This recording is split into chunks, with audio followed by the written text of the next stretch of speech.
आज पेश किया जाएगा विफाकी बजट। इसी हवाले से बात करेंगे। हमारे साथ मौजूद हैं KCCI के सीनियर नायब सदर हैं आसिफ शेख जावेद साहब। आसिफ साहब, बहुत शुक्रिया आपके वक्त का। आसिफ साहब, तमाम चेंबर्स की तरफ से जो है वो तजावीज़ पेश की जाती हैं, कराची चेंबर की तरफ से क्या तजावीज़ पेश की गई हैं इस बजट के लिए?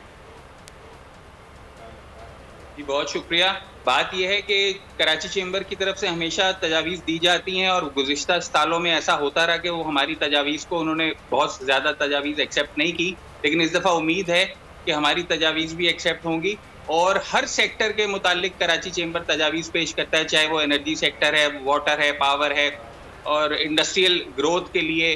तो ये तो बहुत सारे सेक्टर्स कवर करता है, मतलब कोई मुल्क का ऐसा शोबा नहीं है जिसके बारे में कराची चेंबर तजावीज़ ना देता हो। देखने वाली बात यह है कि इस दफ़ा क्या ऐसा होता है कि प्राइम मिनिस्टर इमरान खान जो है वो हमें कराची चेंबर की तजावीज़ को अहमियत देते हैं और उसको एक्सेप्ट करते हैं, तो ये मुल्क का पूरा फ़ायदा होगा। ऐसा नहीं कि सिर्फ कराची का फ़ायदा होगा, कि पूरे मुल्क पे इसका इम्पैक्ट जाएगा। अच्छा आसिफ साहब, तरक्याती बजट पर सबकी नज़रें और इस बार 38% ज़ायद बजट रखा गया है, क्या कहेंगे तामीराती सेक्टर के लिए कितना अच्छा है? देखिए, मैं हमेशा से ये कहता रहा हूँ कि बहुत अच्छी बात है कि कंस्ट्रक्शन सेक्टर को प्राइम मिनिस्टर ने एक पैकेज दिया, एमनेस्टी दी है, लेकिन ऐसा ना हो कि वो बाकी सेक्टर जो हैं वो नेग्लेक्ट होने शुरू हो जाए, लोग अपना दूसरे सेक्टर्स में जो इन्वेस्टर हैं या जो दूसरे सेक्टर में कारोबार कर रहे हैं और वहाँ ग्रोथ रुक जाए और लोग अपना सारा पैसा निकाल के एक ही सेक्टर में लगा दें। तो ये इस बात को भी मद्देनजर रखना चाहिए कि साथ साथ सारी अक्रॉस दी बोर्ड सब सेक्टर्स में ग्रोथ होनी चाहिए। एक सेक्टर पे तवज्जो देने से ये हो सकता है कि लोगों की तवज्जो दूसरी जगह से हट सकती है। अच्छा, तरक्याती बजट की आपने बात की, उस पर मैं अर्ज कर दूं, सबसे इंपॉर्टेंट चीज़ है, देखें जिसको लोग अहमियत नहीं देते, हम सब ये तो बात करते हैं ये तजावीज़ दें, इसमें अगले बजट में ऐसा कर लें वैसा कर लें, लेकिन जो एक मामला हमेशा से है ऑस्टेरिटी का, वो नारा भी था ऑनरेबल प्राइम मिनिस्टर का, वो कहीं होता हुआ नजर नहीं आता। उस पर करोड़ों रुपए के अखराजात हैं जो हम कर्टेल कर सकते हैं और जो गैर ज़रूरी अखराजात हैं और गैर तरक्याती अखराजात हैं उसको कर्टेल करें। वो हमारे पास करोड़ों का फंड डेवलप होगा और उस पर किसी की तवज्जो नहीं है। इसकी मैं एक मिसाल आपको दे दूं। सबसे पहले बहुत छोटा सा करने वाला काम है जिसमें कोई लंबा चौड़ा मसाइल पेश नहीं आएंगे कैबिनेट को या प्राइम मिनिस्टर को। आप ये पाबंदी कर दें कि जी MNA हजरात जो हैं हमारे, जब वो सेशन के लिए तशरीफ ले जाते हैं तो उनको पाबंद करेंगे जी वो एयर से ट्रैवल ना करें, वो बाय ट्रेन ट्रैवल करें। तो इससे दो सूरतें होंगी, एक तो आपके करोड़ों रुपए जो ट्रैवलिंग एक्सपेंस में खर्च हो रहे हैं वो बचेंगे, दूसरी बात ये। लेकिन आसिफ साहब कता कलामी के लिए माजरत, जब से इस हुकूमत ने जो है वो संभाली है तमाम तर बागडोर इस हुकूमत की, तो आप क्या समझते हैं इसकी जानिब से काफ़ी इकदाम किए गए हैं और वज़ीर आज़म अक्सर व बेशतर ये कहते रहते हैं कि हम जो है अपने अखराजात कम करने की कोशिश कर रहे हैं, कट कर रहे हैं उसको? देखिए, ये बिल्कुल है और पहले दिन से ऑनरेबल प्राइम मिनिस्टर कहते हैं, लेकिन ऐसा ऑन ग्राउंड नजर नहीं आता। देखें, आपने ये हमारे ऑनरेबल प्राइम मिनिस्टर प्रोटोकॉल के भी बहुत खिलाफ थे, VIP मूवमेंट्स और VIP कल्चर, वो भी कोई आपको खत्म होता नजर नहीं रहा था। आप अपने शहरों में रहते हैं, आप अपनी सड़कों पे घूमते हैं, आप ट्रैफिक के दबाव में भी फंसते हैं जब VIP मूवमेंट्स होती हैं, तो आप देख रहे हैं कोई ऐसा खास फर्क नहीं आया। ये उनका विजन है और वो करना चाहते हैं और हमें उम्मीद है कि करेंगे, लेकिन अभी तक ऐसी कोई सूरत हाल नहीं आई। अच्छा तो आसिफ शेख साहब, हुकूमत ने दावा किया इस बार कि तनख्वाहदार तबका और गरीब आवाम जो है वो इस बार बिल्कुल भी मुतासर नहीं होगी, टैक्स और टैरिफ नहीं बढ़ाया जाएगा। तो कराची चैम्बर की जानिब से क्या स्ट्रेटजीज पेश की गई कि आम आदमी डायरेक्टली मुतासर ना हो उससे? इवन हम बात करें अशिया खुरनोश के हवाले से, तो देखिए बात यह है कि ये हुकूमत की तरफ से तो, और इस हुकूमत की तरफ से नहीं, हर हुकूमत की तरफ से दावे किए जाते हैं कि जी बजट में ऐसा होगा तो आम आदमी पे फर्क नहीं पड़ेगा। आप बिजली का टैरिफ देख लें, आप गैस का टैरिफ देख लें, पानी आपको अवेलेबल नहीं है, तो ये सब चीज़ें लोग आम आदमी खरीद रहे हैं ना। ट्रांसपोर्ट अवेलेबल नहीं है, पब्लिक ट्रांसपोर्ट अवेलेबल नहीं है, तो ये आम आदमी जो गरीब आदमी है, तनख्वाहदार है या छोटा दुकानदार है, छोटा ताजिर, उसको ये सब चीज़ें जो हुकूमत ने प्रोवाइड करी वो अपने खर्चे से खरीद रहे हैं। तो कहाँ आपको लग रहा है कि महंगाई कम हो रही है? आप गोश्त की कीमतें देख लें, आप मुर्गी की कीमतें देख लें, सब्जियों की कीमतें देख लें, तो मुझे तो कोई ऐसी चीज़ नज़र नहीं आ रही कि जो महंगाई में कमी हो रही है। हो सकता है आइंदा 4-5 साल के बाद कुछ बेहतरी आनी शुरू हो, लेकिन अभी आज के दिन में अगर बात करें तो ऐसी कोई चीज़ नहीं है। अच्छा, कराची चेंबर ने बहुत सारी तजावीज़ पेश की हैं, ख़ासतौर पर छोटे ताजरों के हवाले से, और इस कोविड के दौर में भी कराची चेंबर अपनी आवाज़ बुलंद करता रहा और तमाम अरबाब इख्तियार से भी मुलाकात करता रहा, उन्हें भी हम अपने यहाँ दावत देते रहे और जो मुमकिन हो सका उनके लिए टैक्स में रिलीफ की बात की है। आसिफ साहब, तो क्या सिर्फ टैक्स में रिलीफ की बात की गई है जो मुतासिर हुए ताजिर? जी बिल्कुल बिल्कुल, हमने तो ये भी कहा है कि ये जो है खास तौर पे जो सिंध के 2 शहर हैं कराची और हैदराबाद, इनका बेतहाशा लॉस हुआ है तो उनको भी रिलीफ दिया जाए। और इसमें एक अच्छी बात ये हुई, जो जाहिर है कि मैं उसको अप्रिशिएट भी करूंगा, कि कोविड के दिनों में स्टेट बैंक ऑफ पाकिस्तान ने कर्जों का भी इजरा किया और उससे भी इकदाम लेने चाहिए जिससे आम आदमी को और छोटे बिजनेसेस को फायदा हो और एसएमई सेक्टर को फायदा हो।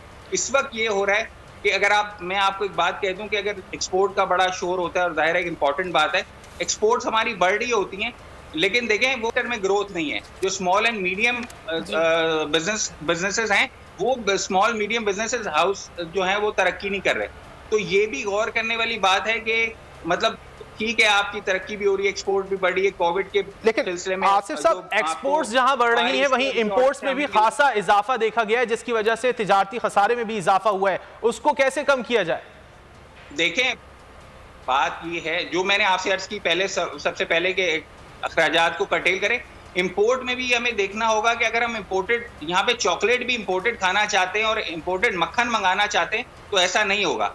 अब ये भी देखें, नए वर्ल्ड ऑर्डर में ऐसा नहीं हो सकता कि आप सारी इंपोर्ट्स बैन कर दें। हमारी भी बाहर चीजें जाती हैं, लोगों की भी दूसरे दुनिया से यहाँ आती हैं, लेकिन जहां तक हो सके इसको कर्टेल करें। अब आप पाम ऑयल की इंपोर्ट बंद नहीं कर सकते, क्योंकि आपके यहाँ जो ऑयल की प्रोडक्शन है वो आपकी जरूरियात पूरी नहीं हो सकती, लेकिन जो चीज आप यहाँ प्रोड्यूस कर सकते हैं उसको करें, उसको एनकरेज करें और एक्सपोर्ट सेक्टर को बढ़ाएं और एक्सपोर्ट प्रोसेसिंग जोन्स पे भी तवज्जो दें। देखिए, पूरी दुनिया में एक्सपोर्ट बढ़ाने का जरिया होते हैं एक्सपोर्ट प्रोसेसिंग जोन्स, लेकिन हमारे मुल्क में आसिफ साहब एक मसला वहां आ जाता है, हम लोग प्रोडक्ट्स बनाते तो हैं, बैनुल अक़वामी मयार की प्रोडक्ट्स नहीं होती, जब दूसरे मुल्क से वापस भी आ जाती है बाज़ औक़ात। जी हाँ, और देखें यही वजह हुई कि जो अमेज़न में हम पहले भी हम एनरोल हुए थे और उसके बाद फिर हमें बाहर आना पड़ा। उसकी वजह यही थी कि वो जो क्वालिटी एश्योरेंस थी वो हमारे लोग नहीं दे सके, लेकिन उम्मीद है कि इस दफ़ा ये होगा और हमें ये पूरी कौम को ये तय करना होगा कि सिर्फ ऐसा नहीं है कि हमने माल बेच दिया, अगर वो माल वापस आ गया तो एक तो वापस आने का नुकसान, वो क्लेम, और फिर आगे आइंदा वो हमें ऑर्डर नहीं मिलेंगे।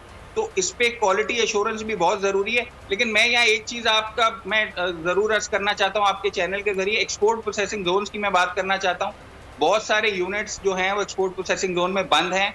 उन्हें हुकूमत की तरफ से इजाज़त होना चाहिए कि अगर उनकी एक प्रोड्यूस नहीं चल रही या वो मार्केट नहीं कर पा रही या उसकी मार्केट अब अट्रैक्टिव नहीं रही, तो उनको इजाज़त होनी चाहिए कि वो उसी यूनिट में जो इंफ्रास्ट्रक्चर मौजूद है, मशीनरी मौजूद है, लोग मौजूद हैं, तो वो कोई और प्रोडक्ट तैयार कर सके ताकि वो यूनिट सिक इंडस्ट्री में तब्दील ना हो और वो एक्टिव रहे।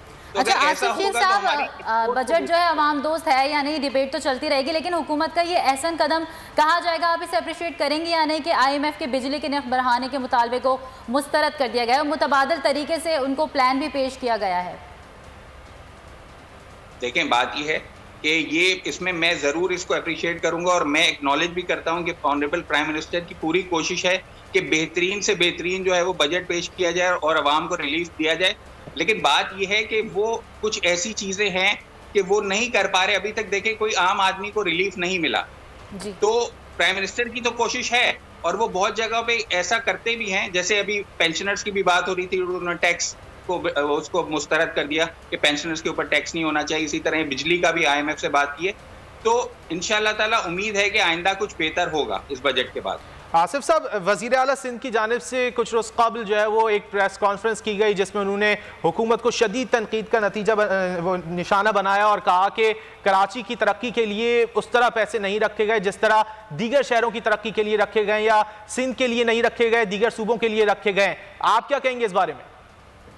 देखिए, ये बात तो देखें, दो हुकूमतों के दरमियान तो एक पॉलिटिकल मामला है, वो सबको पता है। लेकिन एक बात है कि जो प्राइम मिनिस्टर ने जब वो यहाँ तशरीफ लाए थे तो उन्होंने 1100 बिलियन का एक पैकेज भी अनाउंस किया था।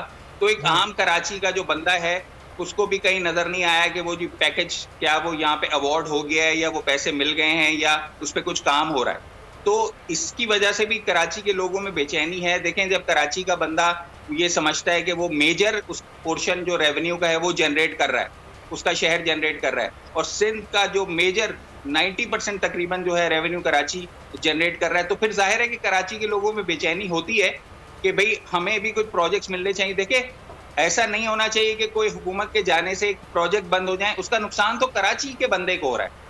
अगर ग्रीन लाइन प्रोजेक्ट पे आज 3 साल बाद भी काम नहीं शुरू हो चुका, जो पुरानी गवर्नमेंट इनिशिएट करके गई थी, तो लॉस तो कराची आइट का हो रहा है। तो ये हुकूमत को सोचना चाहिए और ऑनरेबल प्राइम मिनिस्टर को भी सोचना चाहिए कि अगर वो प्रोजेक्ट जो शुरू हो चुके हैं अगर ये कंप्लीट कर देंगे तो लोग फिर भी इनके हक में जाएंगे। लेकिन इस वक्त कराची की सूरत हाल ये है कि हम समझते हैं हमें कुछ खास पैकेज या हमारा कुछ खास पैकेज नहीं नजर आ रहा है कराची के हवाले से। बहुत शुक्रिया आसिफ शेख जावेद को वक्त देने के लिए।